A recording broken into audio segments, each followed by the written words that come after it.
All right. Welcome everyone to our virtual series. We have a very interesting panel and moderator today. We're going to be talking about what they think the role of the CIO should be and what they would like it to be versus what a lot of pundits like to tell us what it should be and how it's evolving. I'd also like to welcome our guests. I'd like to welcome our members, and would encourage those who are interested in becoming a member of Innovate at UCLA to please look at our website and consider joining. I am Jim Rinaldi. I'm the Executive Director for Innovate at UCLA, and I welcome all of you to our today's event. This is a very entertaining panel and very relevant subject. So I'd like to introduce our moderator today. Our moderator is Carl Mayhew, who is a General Manager of LA for Slalom Consulting, who is also a member company of Innovate at UCLA. Innovate at UCLA caters to not only the IT crowd, but the CXOs who are interested in understanding IT in how it's evolving and how it touches now all phases of business. So we welcome all of you here. And Carl, I'll turn it over to you. Thank you, Jim. Thank you for that great, warm introduction. Hello, everyone, and thank you, UCLA Innovate, for allowing me to moderate this conversation. It's kind of near and dear to my heart, and we have an amazing panel members here that I'll introduce in a second. And as Jim mentioned, I'm the General Manager for Slalom, running our LA market business. And for those of you that quickly that are not aware of who Slalom is or what they do, put simply, we're a Seattle-based consulting company around basically 39 cities in North America, in Europe, and Asia Pacific, really focusing with 10,000 wonderful folks focusing on strategy, technology, and business transformation. Now, before I introduce our panel members, I'm excited to start this conversation. I'll encourage all of you to use your chat session to share some questions. We want to make this as interactive as possible. Jim has been so gracious to monitor the chat session on my behalf to make sure that, with time permitting, we get that involved. With that being said, as I mentioned, we have three wonderful panel members: Theresa Miller, Tammy, Choi, and Thomas Phelps. And I'm going to ask each one of them just to spend, a brief second introducing themselves, sharing a little bit about their role before we get started. And Theresa, would you please go first? Welcome. Sure. I'm Theresa Miller. I'm the CIO from Lionsgate Entertainment. We create content, feature films, and television programming. We have a library of over, a gazillion, feels like, titles that we sell and license around the world. And then more recently, about 3 years now, we acquired Stars. So we do have a linear broadcasting channel, pay cable channel, as well as a streaming app, Stars, which we are rolling out globally across the globe with quite a bit of success during this whole COVID shutdown. So my role is really head of technology and working with all the business units across the organization, obviously corporate IT, but it also just really advising and my own security, compliance, business continuity, all kinds of fun areas. So that's really what I do during the day. Thank you, Theresa. Very robust job. Tammy, would you please introduce yourself as well?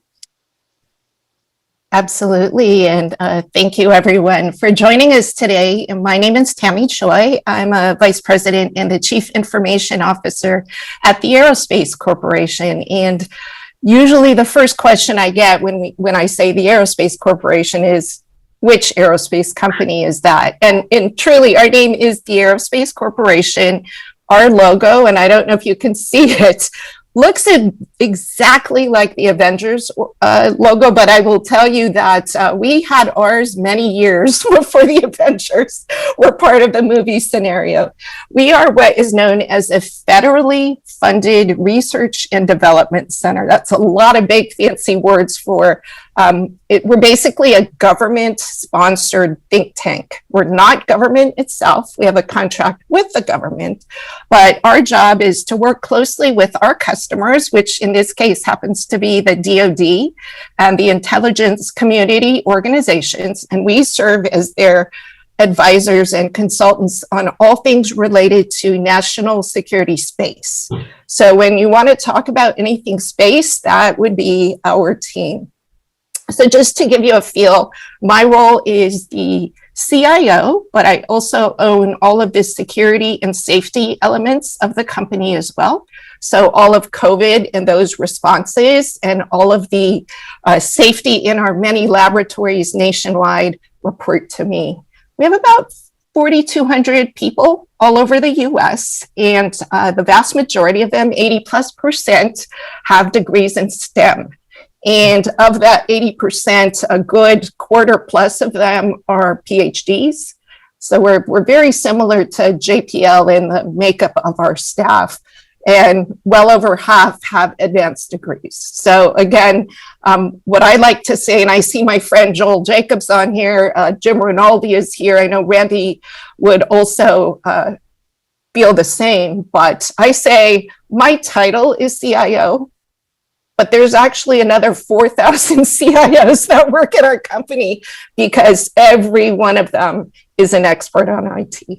So I look forward to talking with the rest of this panel about some of what's coming up. Thank you, Tammy. And definitely I'm going to see if I can get one of those Avenger pins from you. Thomas, would you please introduce yourself as well? Sure. Hi, I'm Thomas Phelps. I'm the Senior Vice President of Corporate Strategy and Chief Information Officer for Laserfish. Very happy to be here. I'm also the Vice Chair of Innovate at UCLA. For some of you who may not be aware, Laserfish is a process automation and enterprise content management company. We have a platform that's available on premises, free of subscription, and also as a software as a service as well in a multi-tenant environment. As a product, we integrate with platforms like Microsoft Teams, Salesforce, SAP, where you can store your content in Laserfish, but also automate your processes using RPA bots from Laserfish, our forms, and our workflow as well. And also for the past couple of years, I've been very blessed to be an adjunct professor at USC. Sorry I mentioned the name here, but great school as well. But at USC, really focused on teaching a master's level course in the Leventhal School of Accounting on IT auditing and data analytics. And I do want to do a shout out to both UCLA and USC, because I just read that there's a record 103 athletes representing these two outstanding universities at the Olympics. So I'm very pleased to share that. And I'll put that in the chat as well. Oh, thank you, Thomas. That's fantastic. Well, thank you, panelists. I'm so happy to have you. I'm really excited to talk to all three of you as you share your experiences and diverse perspective. In light of the topic at hand, we've all heard how the role of the CIO has been evolving for some time. And surely this pandemic has really accelerated that evolution, especially as the world is becoming more critically digital. Love to hear from each of you, and I'll ask Theresa to go first. What do you want the role of the CIO to be? And if you can also share why. Theresa? Sure. Well, I think one of the really positive side effects of the pandemic, at least for my team, and I think for a lot of technology teams, was the business really getting to know our group quite a bit better, because all of a sudden they really had to depend on our team to get their work done, right? All of the connectivity and the technology we had to put in place really quickly. So for us, we've always strived to be partners with the business units and to provide that technology skill set and advise them and then help them through their endeavors. So I think, with the pandemic, that's really reinforced our team and the value that our team brings. And that's really, the exciting part for me is as our business changes and evolves. If you look at entertainment, we've had so much disruption over the last 10 years. So it's been a rocky ride. So, and it seems like there's something new every year, right? So kind of going through that as a trusted partner is something that is happening for us. And that's really, my mindset has always been, I am excited to learn about the strategy for the company, figure out our role and how we can support that. and even participate in some of that strategy setting now. And I think that's, obvious, right? Because every single business person these days has to have tech skills, right? So Tammy was saying there's all these people in her organization that are qualified to be the CIO. And I think, that's true of every organization, but, for our team, I think it's really great to be that trusted partner. Oh, fantastic. Thank you, Theresa. Thomas, would you want to share also from your perspective, what do you want the role of the CIO to be, and from your perspective also why? Sure. Well, I can share that I'm getting new glasses, right? So let me talk in the context of different lenses. As Theresa said, I think, the role of a CIO can be a business partner, it can be a consultant, but I think most importantly is to be a business stakeholder. So what that means is really understanding where the business is headed strategically. Where is the business looking to maximize its profitability, to get into new markets, to generate new sources of income and revenue as well? And being that partner that understands that and creates strategies to help enable that. I think the role keeps changing through different lenses. Last year, with a show of hands on Zoom, how many of you were involved in going back to your vendors last year during the pandemic and trying to squeeze out more costs, renegotiating contracts, things like that? So, trying to create more free operating cash flow for the business. So our role does keep changing, but now this year, taking those cost savings from your vendors last year and reinvesting in the business by embarking on new transformation and new innovation initiatives as well. When I talk about being a consultant, I have to always say this because I was a consultant for 15 years at PwC, but perhaps being a consultant means that you have a role in product management. Even if you're not directly responsible for the products and services that your business delivers to your customers, you should still have a role, because technology could play a critical role in how that product is ideated, how you develop it, how you design it, how you go to market, how you deliver it as well. And Theresa mentioned how everything's changing in entertainment. At Laserfish, even though I'm not responsible for product management, our president CTO is. I can still advise our development team on where the market is headed, because I am a technology buyer as well. And so we can innovate cloud first. We used to just deliver on-premises software when I first started 7 years ago, but now everything we do as a company is cloud first. So again, being that stakeholder, being that consultant, and being that business partner. No, I love it. Thank you, Thomas. Tammy, how about from your perspective? I think a business partner is kind of ground stakes for all of us. It's bottom line what you have to do. But the element that I think IT really can bring in, we're doing it now, but I think we can do it even more, is insight. Because usually IT is responsible for managing and moving around and protecting the data. And I know Thomas had mentioned this previously when we had gotten together for a chat. With IT's awareness, you're often having access or aware of things that the rest of the company may not know is there, but you're tasked with protecting it. And once you know that, you can bring that to bear for the company itself to do better. So I think it's that insight, it's that ability to organize information in a way that's intuitive for your business to be able to find it and exploit it. And I think the last piece for IT is you're kind of in the middle of what everybody else has to get done. So with that natural integration role, you also bring a lot more insight into where the company should go. And so this is that set of ideas and strategy that IT kind of uniquely has insight into. Finance would, because they have to figure out where all the costs are. But IT is often going to hear about it before there's a charge involved, because people are saying, I wish I could. And they're doing it right in front of you. And so if you can use your IT team as a bunch of sensors to pull in those ideas, you've got a really powerful way to help your business before everybody else even realizes that's something they want to do. No, that's fantastic. And I love the predictability, Tammy, aspect, and obviously the insight as a way to basically drive that value with the business. So thank you for all that. I want to interject a question that I'm seeing from our panel as well, from our audience, should I say. It really centered around, with COVID, the push for accelerating remote workers or remote work more specifically. and cloud first services being a part of that equation.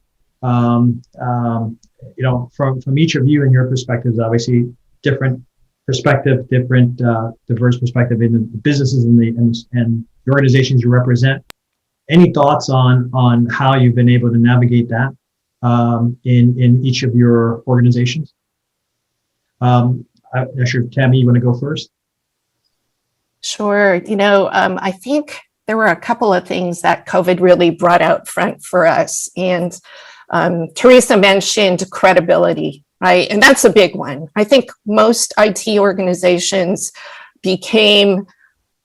their value rose significantly through COVID by figuring out how to allow the business to get the job done and still keep everyone safe. So that was a big part of it.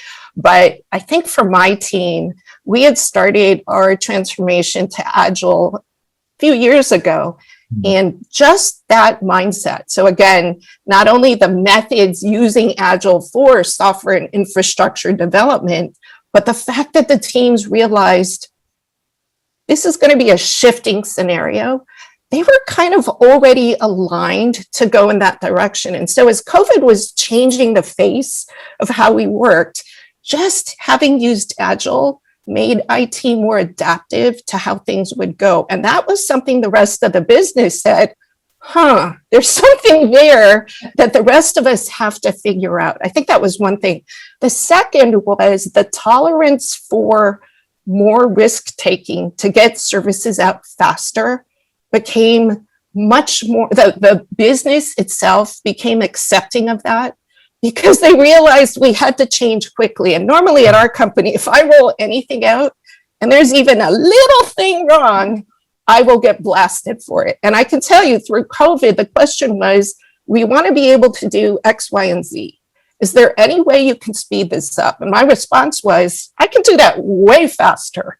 Are you willing to take an imperfect product? That dialogue and the fact that everyone got used to it is now letting us roll services out quicker because it is now understood. I can get it to you faster, but you're going to have to tolerate a little bit of imperfection. I'm never going to let the risk exceed what we want, but are you able to tolerate imperfection? And the answer was yes. So I think that was another big lesson for us. That's awesome. Thank you, Tammy. Theresa, I like the same question kind of directed to you, especially in the industry that you serve that's been hit so hard through this pandemic, with just basically not being able to deliver the core services at times that are, that COVID has brought up and having to shift and so forth. And even the impact. I think the question from the panelists as far as having to deliver those things in a remote fashion without the benefit of proximity, because COVID denied that. What was your perspective as far as basically that push or things that you can add to that equation as well? Yeah, I think it's really clear that the cloud first types of software were the real winners in the COVID time period, right? We had quite a bit of a challenge in some of the unique skills in our industry, like editing and production. We had a lot of tools that were in the office that were not easy to just have someone walk home with, right? So did quite a bit of partnering with Lionsgate. We specifically partnered quite a bit with Amazon to resolve some of those use cases so that people were able to work effectively from home. And I think that what Tammy mentioned about trade-offs between time and perfection, I also think that is something that's pretty universal, right? Because I do believe in the past we would really analyze solutions and options and kind of, take all this time. And we were able to deliver functionality quite quickly that the business needed, and we delivered it in smaller chunks and pieces. And so that had an impact, right? So that, made groups much more accepting of that. What I would say in general with our industry, obviously a huge issue with theaters being closed. If you look at feature films, the way that the industry has worked forever is we would put all this money up front in marketing and releasing these titles into the cinemas. And then, they were set up to go to all the other downstream markets. And we really had to pivot the way that we did releases. We had to look at, we had a bunch of films that were ready to go. Do we release them digitally? Do we wait for theaters to open? If theaters open, what do we think the capacity is going to be? So a lot of focus on analytics and modeling. And even, now that we're further down the road, looking at the postmortems of the choices that we made, did that prove out the way we thought it would prove out? So I think it's had a huge impact on our industry. And, there's still a question about what kind of films are really going to do well in the theater in the future, right? I do think people will be headed back to the theater more. I don't think it'll go away, but it's going to be interesting to see what films release there. And are we going to continue to do these dual strategies with digital? Are there going to be event types of films in the future? So a lot of evolution still happening there. Awesome. Well, thank you. If I can add, I think please. Tammy and Theresa are talking about time to value and moving from your typical waterfall approach to new deployments or new technologies to more agile based methods. And I know one of the things that we always all care about is technical debt. And are we building up this technical debt by releasing products or new services faster than we can actually go back and refactor? But I think all of us would argue that COVID has taught us that it's okay. It is perfectly okay to build up technical debt as long as it does not exceed your organization's capacity to deal with it later, right? And I think rather than the state of analysis paralysis that sometimes culturally we're constrained by, we now have a little bit more of a willingness culturally to innovate, to try out new ideas. It may not work, it may not be sticky, but at least we have the latitude to do so. And I think that's one thing that I think COVID has changed in terms of our company's culture that I hope will stay, right? The fact that we do have a little bit more flexibility from our leadership support to move forward and try out new things that can really help move the business forward. No, fantastic. And I think those are great and a great dovetail. Obviously, one of the questions I was going to ask around how do we evolve with a constant change? And given that, in this time frame, change is the only real constant in the sense of basically how do we have the agility in business. And I appreciate your comments, Tammy, around how do we basically not only use Agile as a method to deliver products and services, but also a mindset to provide resiliency in organization. And Thomas, I think your point around, that culture shift is important. And then obviously the trade-offs, obviously, Theresa, that you've asked as far as, I love one of the comments that was made that, perfection is the enemy of good, right? And it's almost basically couldn't be more apropos to how do you do that? Because there's a time value of money to deliver that.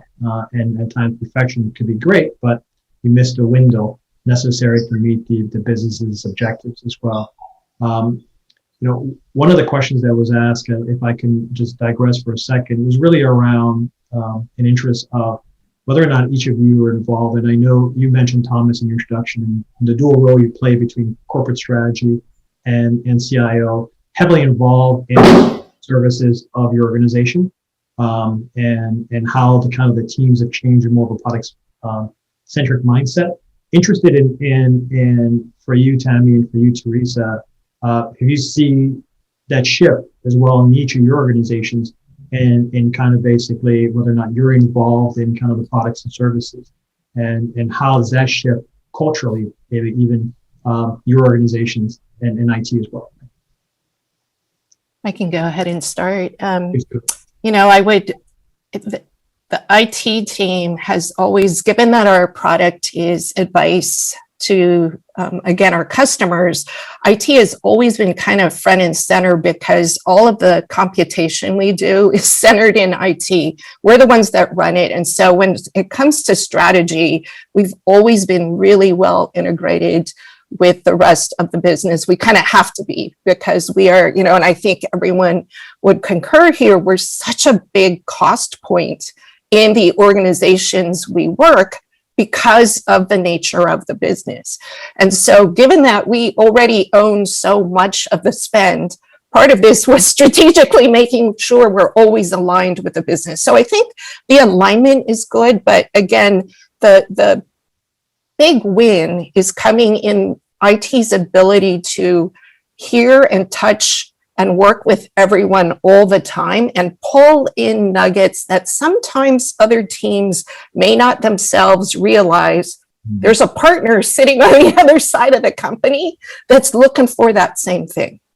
And so it's tying together and bringing together these different entities that are truly wanting to do that and absorbing that into the strategy. And a lot of times I'll get the, how did you know that? And again, if you are listening, I think you're going to hear a lot of insight from different parts of the business that aren't necessarily telling each other those kinds of things. No, I love that. Thank you for that, Tammy. And obviously, in the role in consulting, at times we're forced to be that connector for organizations. But it's gratifying to hear, obviously, that from that perspective of the role that IT can play to be that greater connector. Or how about yourself, Theresa, from your perspective? Yeah, I mean, what I will say is that prior to our acquisition of Stars, we were kind of a traditional entertainment company. We really weren't doing a lot of agile development. We really weren't doing a lot of custom development. We were doing more purchasing of systems and SaaS and what have you. So I think, melding the two organizations over time, and Stars, obviously a big developer shop using Agile.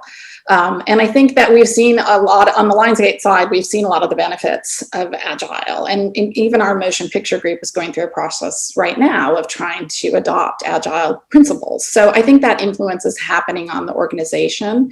And I think it's a really positive thing for us, right? To really rethink the way that we do business, right?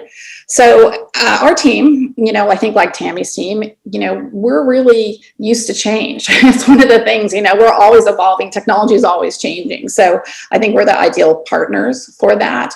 But we're super energized by the business commitment to it, right? Because I think we run a really lean and mean company. We're all wearing a lot of hats. And so sometimes there's just not that time to really devote to, helping to look at processes and make things better. So now, with these newer Agile principles, having business people be product owners, having that, feeling that they own it and it's part of their job responsibilities is a huge help. And again, it ties into what I was talking about before with partnering, right? So we're the ideal partners to work with them. So definitely taking off at our company, and it's been in place for a while at Stars. So, we'll see how we end up in the end, but I think it's a very positive thing. No, fantastic. Thank you. I'd like to interject a question from our panel, I think from Neil. And I'll read it, I think, and I'll ask Thomas if you can address the question first and others that can weigh in. So it says that with software as a service reducing software customization and replacing configuration, is there an opportunity to have internal business partners? And Tammy said she's got a host of the CIOs that she contends with as well, to assume the role of configuration to improve enterprise agility. Thomas, could you go first, please? Sure. So I run the Business Innovation and Technology group at Laserfish, and underneath that is the Business Transformation Office.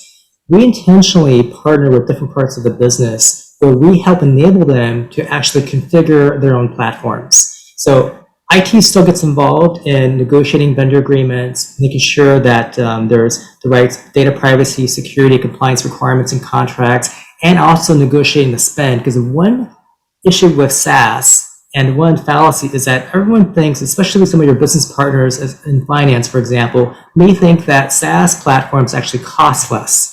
And in my opinion, they do not. Especially if you don't watch the agreement, upon renewal, you're going to be looking at a 7% uplift or even higher, right? But after that's negotiated, though, the Business Transformation Office at Laserfish partners predominantly with marketing, development, or other organizations where they will actually own the deployment and configuration of these platforms, right? Our marketing organization knows how to configure a C-event registration event platform better than we can, because that's what they do. But we're going to provide guidance along the way, product and project management skill sets, but we'll really make sure that they're configuring based upon what they need.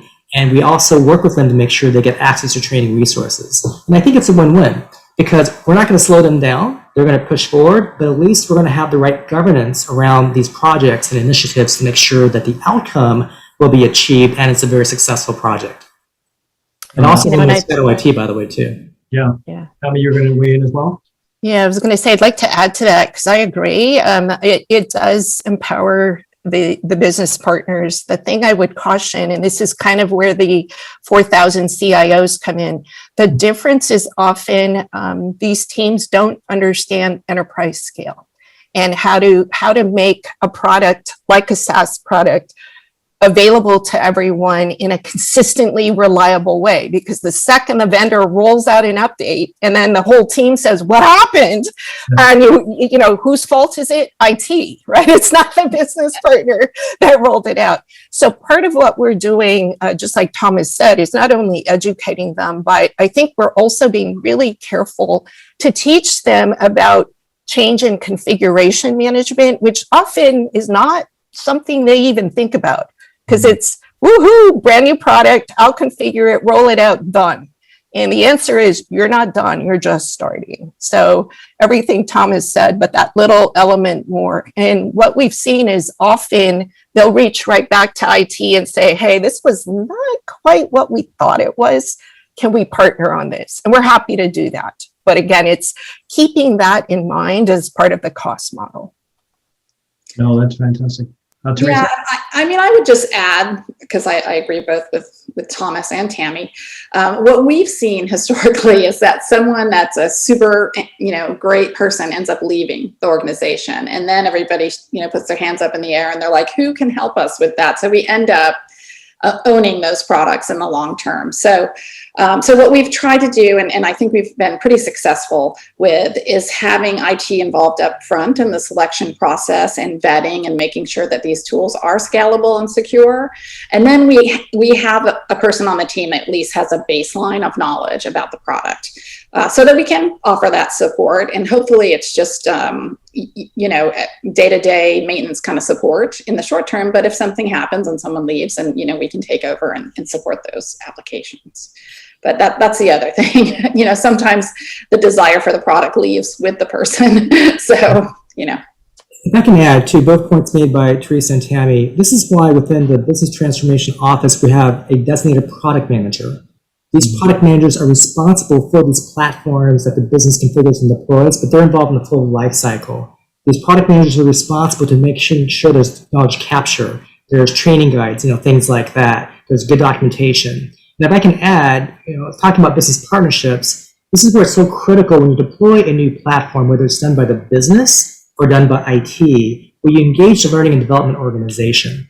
And so that's what we do, is we actually pilot, we train, and then we further deploy, but we always involve L&D up front. So by the time we're ready to deploy a new platform or update a service, we get L&D involved to help coordinate the administrative aspects of the scheduling of the training. We provide, of course, the internal training credits, and then we record these trainings and make them available on demand through our LMS platform as well. So that way we're covering all our bases in terms of deploying new technologies. And I think with the right training in mind, then you'll see better user adoption and less issues that surface from a post-launch or post-deployment area.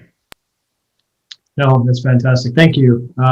Another great question really around, obviously, when we think about change being part of that equation, and IT related policies, priorities kind of change drastically, and all of you know that all too well.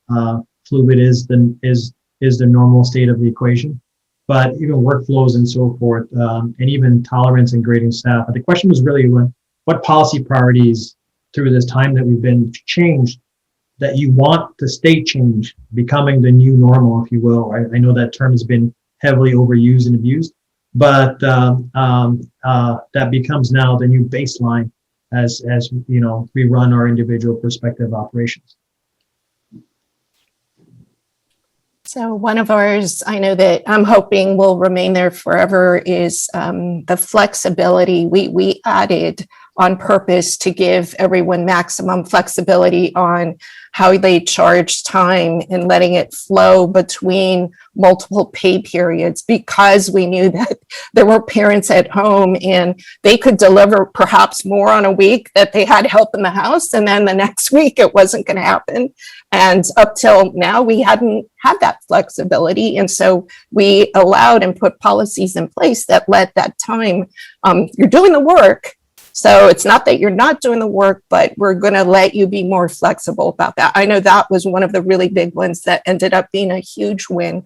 Another one is just straight up how we put telework in place. I think that one's true of every company. And now you're hearing hybrid models, whatever the company is going to choose. And I suspect most of us will say it is probably never going to go back to exactly the way it was before. And even if it does, you're going to have more flexibility built into how you're able to get your job done.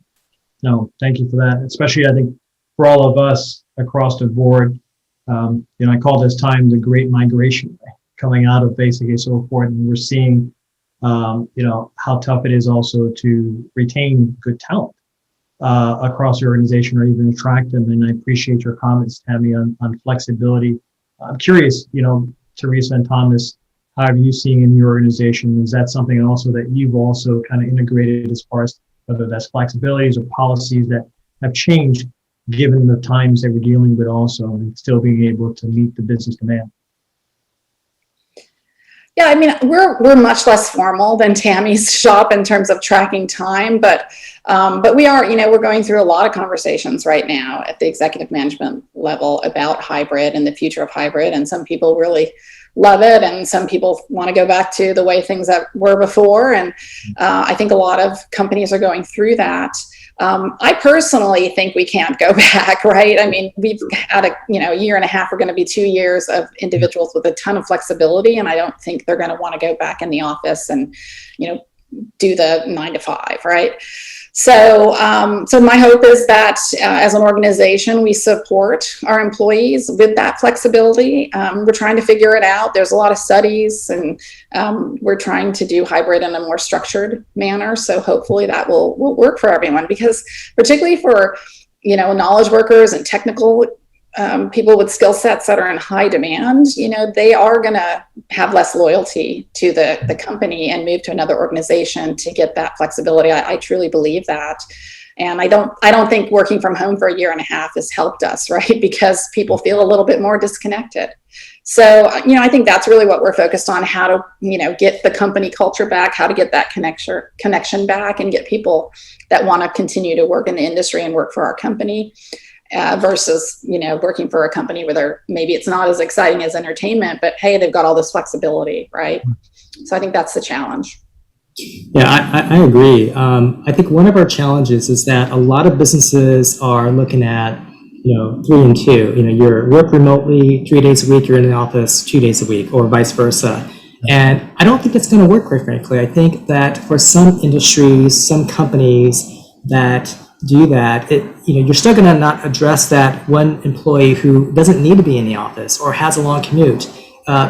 We just reopened offices this Monday, and I made it very clear. I worked with HR. They sent out a note to all the employees who wanted to come in. It's optional. You don't have to come in unless you want to. So it's entirely optional until October. Secondly, is that if you want to come in to grab lunch with a colleague or come in for that meeting, you can. And so we're calling it hyper flexibility. And so one example is that we had a team lunch for our support team yesterday near the office. And one employee came all the way from Riverside. And he shared with me that he had a 3-hour commute to come in to be there at 8 a.m. I told him after lunch, talk to your manager, but from my perspective, please go home after lunch, and beat that traffic driving the 60 or 70 miles it takes, plus another 3 hours during traffic time. So I do think that we're going to have to look at different other ways of enabling a hybrid work culture and environment. You do want people to come in. You can't have the mentoring and the collaboration and engagement and that sense of belonging unless you have that in-person interaction. That's why some of us are having dinner tonight, right? Right, Rob? Anyway, so that's important. So it's got to be a balance there. And I was very pleased when I was interviewed for an article talking about hyper flexibility, and I was concerned about how others would react. And our CEO actually liked a tweet that our company made on an interview. So it shows that we got support from all levels of the company. So, no, that's fantastic. One of the things I wanted to ask along those lines as well, it's been one of the questions, what about security? And obviously with that hyper flexibility, as you stated, Thomas, and also, understanding that, the boundaries for some time has expanded, but they've expanded even further, right? remotely and all this stuff. How does that security play into the equation for each of you as you think about your organization? And are you involved in each of you in different roles that you play in that strategy as well? I mean, Thomas, unless you want to go, I would jump in and say that our team is responsible for establishing that security, and the game changed a bit on us, right? So we already had layers of security in place. We've looked at those again, and we've improved them. We've added more tools. We've really looked at all the threats out there. I mean, if you look at what's happened in the cyber world this past year, it's crazy, right? There's all kinds of new events that we have to be ready for and prepared for. So every single one of those was a huge exercise amongst our team and with our partners, right? So I think it's continuous, right? It's one of those things. We're talking about change. I think our security team is front and center looking at that from the security perspective. We have had success in working with the business units on understanding that. I think, that's been one of the things that's been helpful in this environment is really, they've come to us quite a bit about, things they want to do and how do we secure it, particularly with content, right? Because that's our crown jewels, and we want to do something new and different in the cloud environment from home. We still need to make sure that content doesn't leak, right? So there's a heavy incentive to work with the team on that, but definitely the game changed, and your security team is more important than ever, I think. No, thank you for that. Makes sense. Yeah, I think there's another question that I think I wanted to address also, really around KPIs. I think there was a question asked around for each of you. What KPIs are top of mind? What do you look at? What do you really measure in order to understand whether or not you're running a healthy business? So for us, one of the biggest is, are we delivering the knowledge and the mission assurance that our customers need? The company is measured on that. How many launches that we are helping with are successful? How many anomalies are occurring? How many times are we catching issues that are going to come and resolving them well before they manifest themselves on a payload in space? And so those are all the things the company is measured on. Our job in IT is to make sure every one of those engineers can deliver. So we're looking at things like downtime. Were we able to deliver on time? Do all of our different mission operations centers stay online throughout the entirety of our different support campaigns? And so those are the kinds of things we're measured on to make sure we're also hitting the corporate goals. But are we part of the conversation as those goals are being developed? Absolutely. And the KPIs for them? Absolutely. Because they need us to do what we do to enable them. I love that golden threading. Thank you, Tammy. Theresa, Thomas, anything you want to add in that perspective, from your perspective? I was going to let Thomas jump in on this one. Do you want to go, Thomas? So I was referring to one of Henry's chats here. I think KPIs is really critical. We use, KPIs are a little bit lagging in nature. And so we use more of objectives and key results, or OKRs, in terms of our business performance. And in the past, we had 3 top-level OKRs around our cloud platform, around other aspects of our business I won't get into. But we consolidate that into one, and what we do is every organization, every department within the company has their own set of OKRs that align with the top-level corporate OKRs. And then we measure that on a frequent basis, and we revisit it, because having a KPI or OKR by itself isn't sufficient unless you go back and see how well you're progressing towards that. And so in our meetings, we embed that into our discussions to make sure that we are hitting those targets that we had documented to begin with. I mean, I would just say from a technology perspective, we focus a lot more on our SLAs with the business units. We don't have as many KPIs as they do in terms of how the titles are doing and how, releases are doing and that sort of thing. For us, it's really a lot of focus on SLAs and are we up and is all the technology up and running? Awesome. Well, I like to shift a little bit and interject with the question really is, as you know, everyone can see how climate change has affected all parts of our business and so forth. And there's a question around, do you and each of your businesses see a new emphasis around, social and environmental responsibility and social governance? Kind of how is that impacting your role, especially in supporting the business and, measuring and achieving those goals as well and those factors? Anyone want to start? Tammy, I'll start with you if you're okay. Sure. I'm happy to do it. So we have always been very, very involved in STEM because in order for us to survive as a company, we need that STEM baseline of students continuously feeding in. So our big push, even when I started at Aerospace as an intern.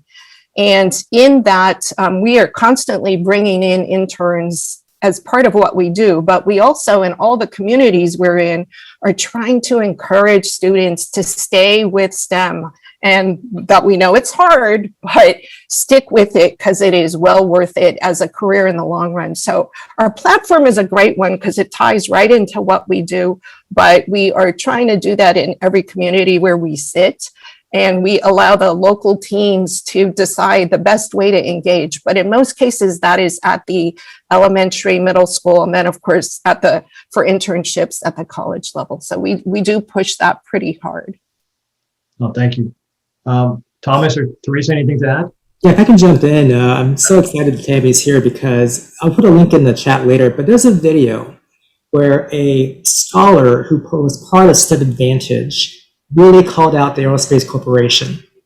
And it was such a game changer for her to be an intern under Tammy's watch at Aerospace Corp, and it made a difference in her career and her life. And I think just a question about corporate social responsibility is so important because as technology leaders, I do think we have a responsibility in terms of what our company does in the community, helping to promote STEM careers, but also in addition to that, giving back. At Laserfish, for example, I've been heavily involved in the City of Long Beach's digital inclusion initiatives, looking at ways to provide, and our CEOs involved too, looking for ways to provide Wi-Fi access to those who need it, looking to subsidize equipment that K-12 student needs at home.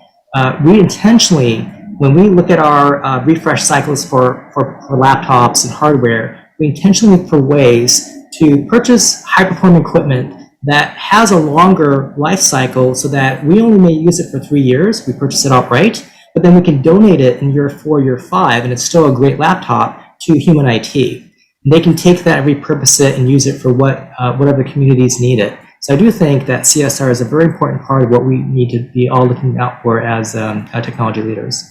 Thomas, that's so impactful, and I appreciate you mentioning that. I recall one of the organizations that we work a lot with is the Boys and Girls Club. And one of the things throughout this pandemic was they were becoming their new schoolhouse, as basically for a lot of communities, especially essential workers and communities that basically may not have the ability to do so, for their kids not to have a learning gap from that perspective, really needing that equipment, but also the ability to use that, whether it's Wi-Fi and so forth. So I appreciate the comments from both of you, and especially one that's near and dear to my heart in the organization, basically kind of the impact we have in the community, and also it has a very symbiotic relationship and how we also help to grow the very talent that we also need in the future as well. So Theresa, taking away, I don't know if you wanted to add to that as well. Sure.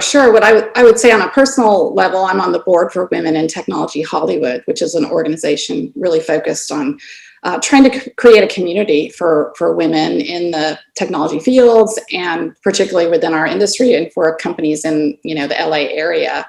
And we do quite a bit of work supporting charities, some like STEM Advantage, the link that Thomas put in, which, by the way, you guys should check out for interns if you haven't already. STEM Advantage, plug for them.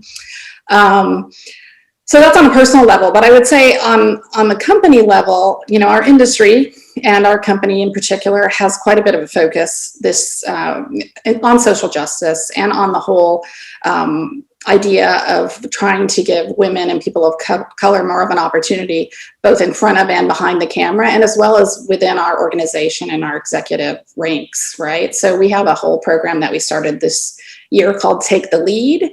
And we actually did partner with UCLA to look at our content and overall at how we're doing in terms of that commitment. And so that is an area where we've made a commitment to have, to do things differently and to provide more opportunities. So, that's been a really exciting part of working for the company this year, to be honest. We're having a lot of conversations that we weren't having before, and everybody recognizing that as an industry, we need to be more open, and our audience is very diverse, and we need to create a way for those diverse voices to be heard. So I think the question also, just kind of taking it back, so I think the question might have been a little more focused on the, the world and the global, everything that's going on with that. And what I can say is just in terms of, the green business kind of front, we are headquartered in Santa Monica. And so we really, follow the Santa Monica guidelines for that. And we look to the city to help us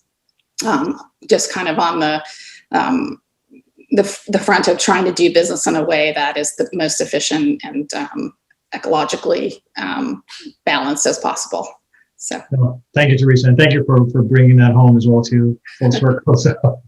So there was a question, I think, which is a great one, especially given the topic of what you want the role of the CIO to be. The question was, what is kind of the next big change in the CIO role for each of you, if that's something that you're willing to share as well? I'm happy to go first. Mine is a little bit of a niche answer, but my good friend Joel Jacobs, who asked the question, is going to completely understand why I answer in this way. One of the most difficult elements of working in the kind of business we're in with space and national security is the fact that they're the have and the have-nots with respect to working on classified data. So when you think about it, if you're talking about unclass, I can have people teleworking from wherever they are. But if it is classified work, or if it is tied to a specific physical laboratory, it starts getting a little trickier. And part of what I know my job is to figure out how to get this situation into a case where those that are working these special programs will have those opportunities as well. This is not something anyone is going to solve overnight. This is a long-term look, and it is going to take the collaboration with partners like JPL and Joel's MITRE and APL and others as a collective, figuring out how we as an industry are going to solve it, because the government itself is probably not going to come up with a solution. And so for us, I think as CIOs in this particular arena, it's going to be, it's one of the game changers. Well, that's fantastic. Thank you for that. Theresa? I mean, what I would say on a personal level is, I'm pretty focused on trying to one day be part of a corporate board. So I see that, as time goes by and the importance of, the technology skill sets and the work that we're doing in security and compliance, I'm hoping that all translates into value for a corporate board. So I would say that that's the thing that I see as my next potential step, hopefully. That's awesome. Thomas, how about for you? That's funny. I don't really know this about me, but I thought of getting an MBA specifically to teach at a university, and I was very blessed, like I mentioned earlier, to have that honor at USC recently. So that's sort of where I think some CIOs are headed. In fact, I know a lot of colleagues that some of you may know as well, where they have so much to contribute and so much to give back, and they want to teach others what they know and help really prepare this future leaders. And I think so for anyone who wants to teach, I can tell you it's very rewarding. I can also tell you it is a ton of work. So it's another full-time day job. So just know what you're getting yourself in for. But I agree with Theresa too. I think for a lot of CIOs, the next step for them is to be on a corporate board, whether it's a for-profit or whether it's for a different entity. But the one thing that's different about being on a corporate board is that It's less about the technology, but more about helping the business to grow and helping the business to get into new markets and things like that. When I was at PwC, I know I went into a lot of board level presentations, and we're always talking about, how a CIO is performing. And as I mentioned earlier, you got to make sure that you're keeping the lights on well, making sure you're dealing with some of the basic blocking and tackling issues, because if you're not known for dealing with those issues for your users and you're more focused on big projects that may seem innovative, it may be a short-term stint. So it's a combination of being both strategic, operational, and tactical as well. No, thank you for that. That's a great way to wrap. And I know we're coming towards a close, and I wish we had at least 30 more minutes to talk as we're having fun. I'll ask each of you if you would share in the topics in the conversation we had one parting thought that you think that that the folks that are here that are joining us today should take away. What would that be? Thomas, since you spoke last, I'll start with you, and then I'll ask Theresa and Tammy to follow suit. I would share with you that in my consulting days, I would hear from my CIO clients that they would be concerned about their CEO or their CFO going to a Wharton seminar, a Harvard seminar, or a Wall Street Tech Live event and bringing a new idea back to the business and asking them to act on it. My parting thought is don't wait. Don't wait for someone else to influence your strategy and your direction from a technology perspective. And always have that change agility and that passion for learning to be ahead of the curve, bring in those ideas on innovation, on business transformation, and ideate that with your leadership team. So be in the forefront of that while still maintaining, keeping the lights running very, very effectively, and making sure that from a compliance, internal audit, and external audit perspective, that your house is in order. Oh, fantastic. Thank you. Theresa? Well, I mean, what I would say is, don't waste this opportunity that we have, with our teams having the recognition for being as capable as they are. I think leveraging your network both internally and externally, continuing to build those relationships. I think it's harder than ever with the remote situation now, but I think that's a good place to put your energy and to really leverage the success that you've experienced over the past year and a half, and really let that send you into new opportunities and really create that strong relationship, particularly internally in your company, but also with your whole network. That's the advice I would give. Awesome. Thank you, Theresa. Tammy? I would take a slight twist on what both Thomas and Theresa said, and I would say that we in IT have incredible teams that have just gone through a year where they blossomed in what they were able to serve the enterprise with.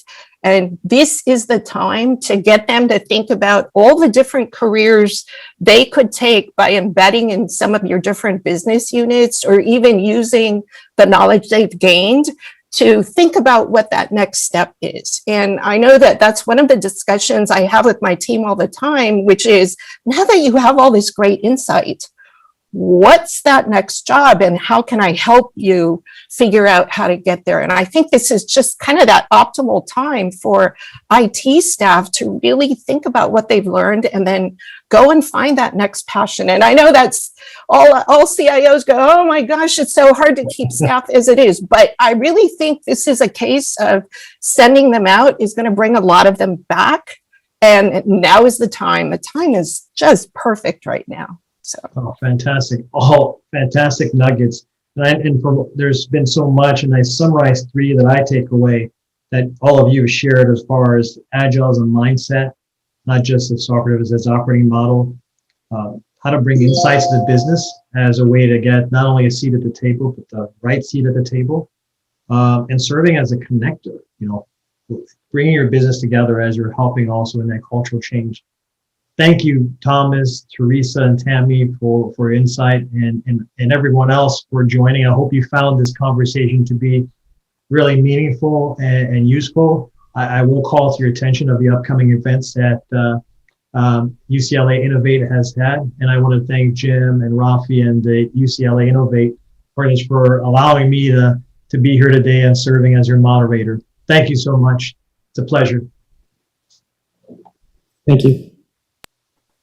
Thank you, everyone. Good to see you. See you next time. Thank you. Everybody.